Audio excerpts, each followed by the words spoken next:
Hello students, मैं हूं सूरज गोनीकर, आपका हिंदी टीचर, और आप देख रहे हैं आपका अपना यूट्यूब चैनल विद्या स्टडी वाले sir. So students, Hindi grammar की श्रृंखला को आगे बढ़ाते हुए मैं आपके लिए लेकर आया हूं हिंदी ग्रामर का एक महत्वपूर्ण भाग जिसका नाम है सर्वनाम।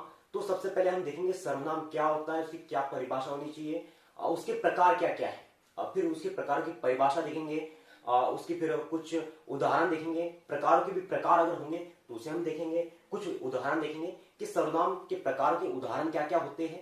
तो स्टूडेंट्स, इस वीडियो लेक्चर को हम शुरू करते हैं बिना किसी देरी के। सो स्टूडेंट्स, सबसे पहले हम देखते हैं सर्वनाम क्या है। तो सर्वनाम का जो शाब्दिक अर्थ है, अगर हम उसको तोड़ते, सर्वनाम शब्दों को अगर हम तोड़ते तो इसका अगर हम शाब्दिक अर्थ निकाले तो सर्वनाम यानी कि सभी का नाम, ये इसका शाब्दिक अर्थ हो जाता है। सर्वनाम अर्थात सभी का नाम। तो वे शब्द या जो शब्द जो सभी के नाम के स्थान पर प्रयोग में लाए जाते हैं, या जिनका प्रयोग संज्ञा के स्थान पर प्रयोग में लाया जाता है। क्योंकि अगर हम सर्वनाम का प्रयोग हम इसलिए करते हैं क्योंकि हम संज्ञा का बार बार प्रयोग करने से बच सके, यानी एक ही नाम को हम बार बार नाम लेने से, बार बार उसको उच्चारण करने से बच सके, इसलिए संज्ञा के स्थान पर इनका प्रयोग किया जाता है इन शब्दों का। तो सर्वनाम अर्थात सभी का नाम, जो इसका शाब्दिक अर्थ है, अर्थात सभी के नामों के स्थान पर अगर हम इनका प्रयोग में लाए जाते हैं, यानी कि सर्वनामों का प्रयोग अगर लाया जाता है, इन्हें प्रयुक्त किया जाता है, सो उसी को ही हम सर्वनाम कहते हैं। सो स्टूडेंट्स, इसकी परिभाषा देख लेते हैं कि इसकी परिभाषा क्या होनी चाहिए, क्योंकि सर्वनाम बार बार प्रयोग में आते हैं और पद परिचय में यह महत्वपूर्ण हो जाता है सर्वनाम, क्योंकि पूछा जाता है कि कौन सा सर्वनाम का इसमें प्रयोग किया गया है। सो स्टूडेंट, सबसे पहले हम इसकी परिभाषा देखेंगे। सो इसकी परिभाषा क्या है, तो साधारण सी परिभाषा जो आप बचपन से पढ़ते आ रहे हो सर्वनाम की, कि संज्ञा के स्थान पर प्रयोग किए जाने वाले जो शब्द है, संज्ञा के स्थान पर जो प्रयोग किए जाने वाले जो शब्द है उन्हीं को हम सर्वनाम कहते हैं। जो शब्द संज्ञा के स्थान पर प्रयोग में लाए जाते हैं उन्हें सर्वनाम कहते हैं, क्योंकि हम संज्ञा का, किसी नाम का हम बार बार उच्चारण नहीं कर सकते, एक ही नाम का हम बार बार उच्चारण नहीं कर सकते, इसलिए हम सर्वनाम शब्दों का प्रयोग किया जाता है कि हम संज्ञा के बार बार एक ही नाम को बार बार लेने से हम बच सके, इसलिए हम सर्वनाम का प्रयोग करते हैं। तो सर्वनाम जैसे कौन कौन से हो सकते हैं, जैसे देखिए मैं, हम, तुम, आप, तू, तुझे, वह, यह, कुछ, कोई, इसकी, उसको आदि, ऐसे शब्द आपको मिलेंगे जो सर्वनाम शब्द कहे जाते हैं, जो संज्ञा के स्थान पर प्रयोग में लाए जाते हैं। तो सिंपल से इसकी परिभाषा है, साधारण से इसकी परिभाषा है कि संज्ञा के स्थान पर प्रयोग किए जाने वाले जो शब्द है उन्हें हम सर्वनाम कहते हैं। जैसे कि मैं, हम, तुम, आप, तू, तुझे, वह, यह, कुछ, कोई, इसकी, उसकी, उसको, इसको आदि, ऐसे शब्द है जो सर्वनाम शब्द कहे जाते हैं। और पद परिचय में जो पूछने को आते हैं तो पूछा जाता है कि इसमें कौन सा सर्वनाम का प्रयोग किया गया है। तो स्टूडेंट्स, इसके कुछ उदाहरण है, जैसे कि राम खिलकर आया वह अब पढ़ेगा। राम खिलकर आया, यहां पे देखिए राम का दोबारा उच्चारण नहीं किया गया है, वह का उच्चारण किया गया है कि राम खिलकर आया, फिर राम अब पढ़ेगा, ऐसा तो नहीं बोला गया है। तो देखिए हम संज्ञा के स्थान पर सर्वनाम का प्रयोग करें, यानी कि नाम का प्रयोग करने से हम बार बार बचे यहाँ पे कि राम खिलकर आया वह अब पढ़ेगा, तो वह का प्रयोग किया गया, यानी कि संज्ञा के स्थान पर अब वह लगाया गया, यानी कि सर्वनाम का प्रयोग किया गया है। अगला उदाहरण देखिए, जिसकी लाठी उसकी भैंस।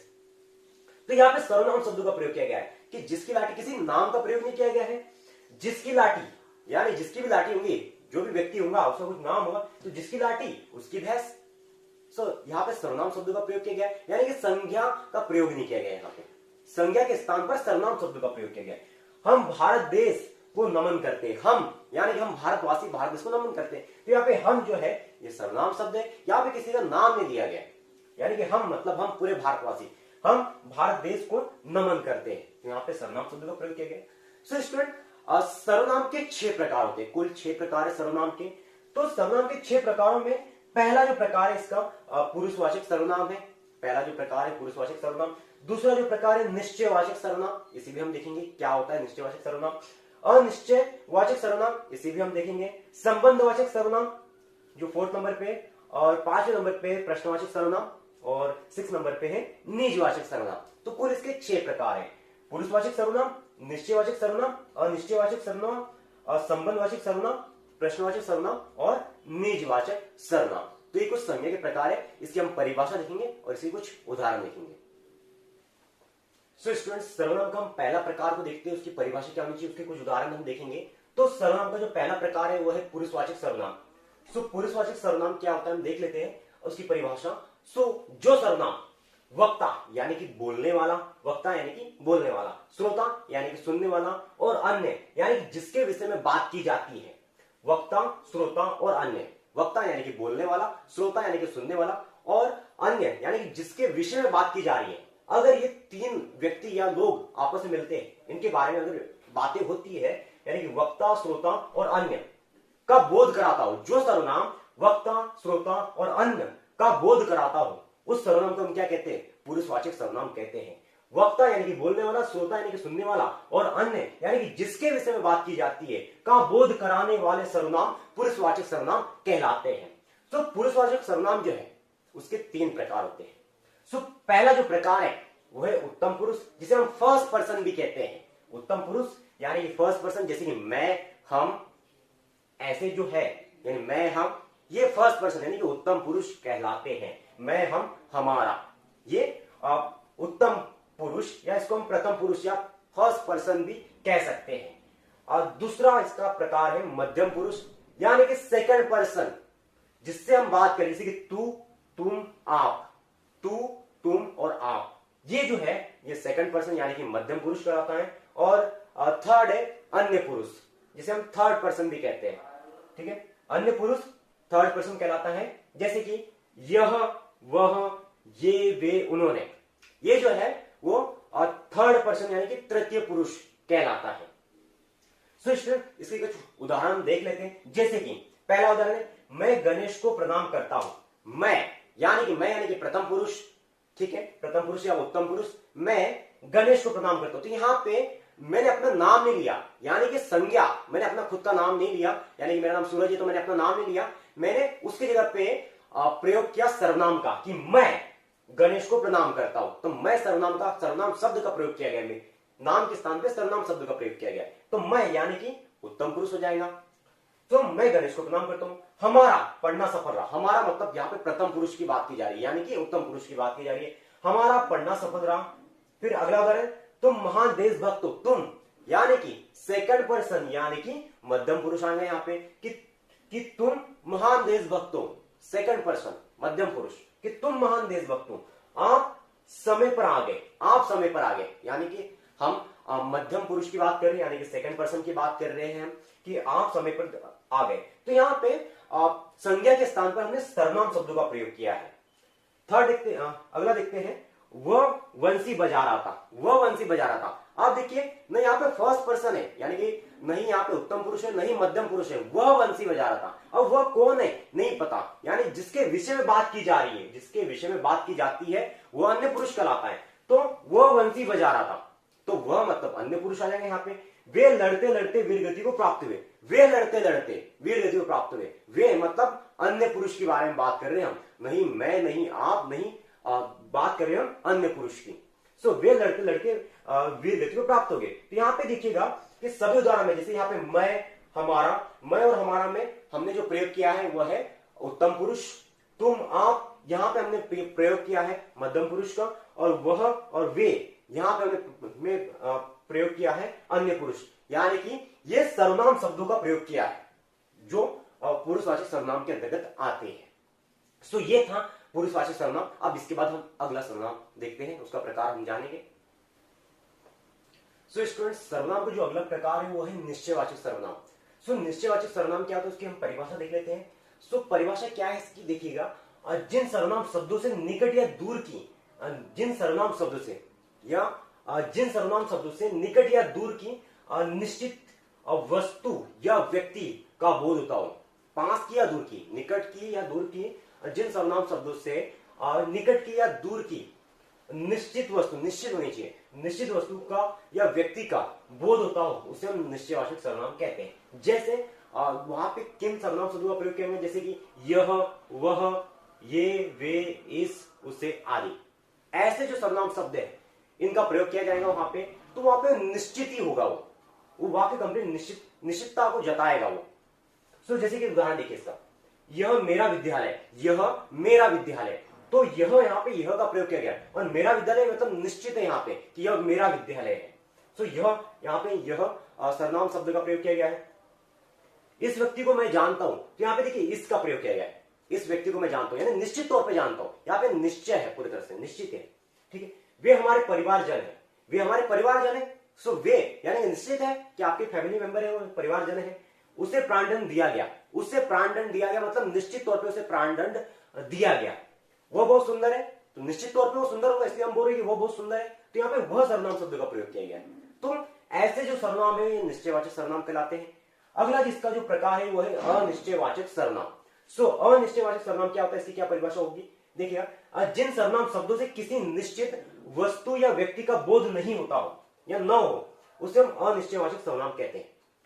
जिन सर्वनाम शब्दों से किसी निश्चित वस्तु या व्यक्ति का बोध न हो, उसे हम अनिश्चयवाचक सर्वनाम कहते हैं। जैसे कोई, कुछ, किसी, वह आदि। कोई, कुछ, किसी, वह आदि, ऐसे सर्वनाम शब्दों का प्रयोग किया जाता है। जैसे कि देखिए उदाहरण इसके कुछ, अब कोई आ रहा है, कोई आ रहा है अनिश्चित है, हमें नहीं पता कि कोई आ रहा है, लेकिन हम संदेह जता रहे हैं कि कोई आ रहा है, तो यहाँ पे कोई, ये सर्वनाम शब्द का प्रयोग किया गया है। किसी ने यह चिट्ठी भेजी है, किसी ने भेजी है, हमें नहीं पता किसने भेजी है, निश्चित नहीं है, अनिश्चित है, लेकिन चिट्ठी तो भेजी है, तो किसी ने यह चिट्ठी भेजी है। तो यहाँ पे किसी जो शब्द है ये सर्वनाम शब्द है, सर्वनाम शब्द का प्रयोग किया। वह विदेशी कुत्ता है, अब वह विदेशी कुत्ता, ये हमने कंफर्म नहीं कि विदेशी कुत्ता है नहीं, हमने संदेह जताया है, यानी अनिश्चित है कि विदेशी कुत्ता है या नहीं, वो विदेशी कुत्ता है। यहाँ पे देखिए वह सर्वनाम शब्द का प्रयोग किया गया। शहर में कुछ अपराधी घूम रहे हैं, यहाँ पे देखिए कुछ शब्द का प्रयोग किया, कुछ अपराधी घूम रहे हैं। सो हमें नहीं पता कि वो अपराधी कुछ है, कितने हैं, क्वांटिटी उनकी हमें संख्या नहीं पता, मात्रा नहीं पता उसे, तो यहाँ पे कुछ का प्रयोग किया गया, यानी अनिश्चित है, अनिश्चयवाचक सर्वनाम होगा। सो स्टूडेंट्स ये था निश्चयवाचक सर्वनाम।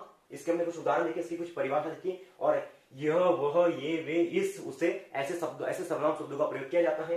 अनिश्चयवाचक सर्वनाम की हमने परिभाषा देखी, और उनमें हमें कोई, कुछ, किसी, वह आदि ऐसे शब्दों का प्रयोग किया जाता है, सर्वनाम शब्दों का प्रयोग किया जाता है, और इसके कुछ उदाहरण थे। इसको हम देखते हैं हम सर्वनाम का अगला प्रकार।